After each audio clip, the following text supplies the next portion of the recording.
올해 서울에서 초등학교 입학 예정인 아동 가운데 180명의 소재가 파악되지 않고 있습니다.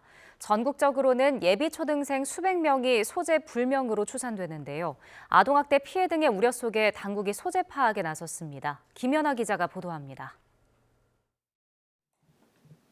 지난해 5월 울산에선 100일 된 갓난아이를 유기하고도 7년 동안 아동 수당을 받아 챙긴 친모가 체포됐습니다. 아이가 초등학교 예비 소집에 참석하지 않자 정부가 소재 파악에 나서면서 덜미가 잡혔습니다. 정부가 2016년 원영희 사건 이후 매년 초등학교 예비 소집 불참 학생들을 전수조사하면서 뒤늦게 아동학대 사실이 드러나는 경우가 끊이지 않고 있는 겁니다. 올해 초등학교 예비 소집에도 끝내 소재가 파악되지 않은 아동이 속출했는데 서울이 180명으로 작년보다 6배나 늘었습니다.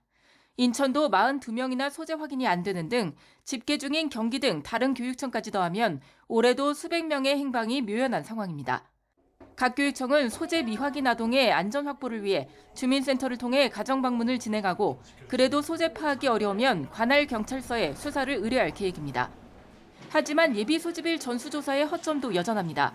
서울만 해도 소재 미확인 180명 외에 취학 유예나 홈스쿨링을 이유로 예비 소집에 불참한 학생이 7,500명이 넘는데 이들은 보통 유선으로 소재와 안전을 확인해 파악에 한계가 있을 수 있는 겁니다.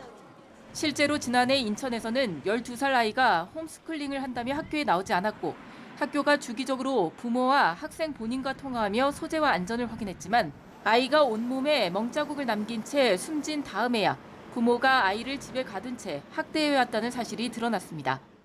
예비조사에서도 홈스쿨링을 한다. 이미 이거는 미리 얘기도 하지 않고 허락도 받지 않고 그냥 본인들이 그렇게 얘기하는 거잖아요. 좀 더 방문이라든지 해서 좀 더 정확하게 홈스쿨링이 이루어지고 있는지.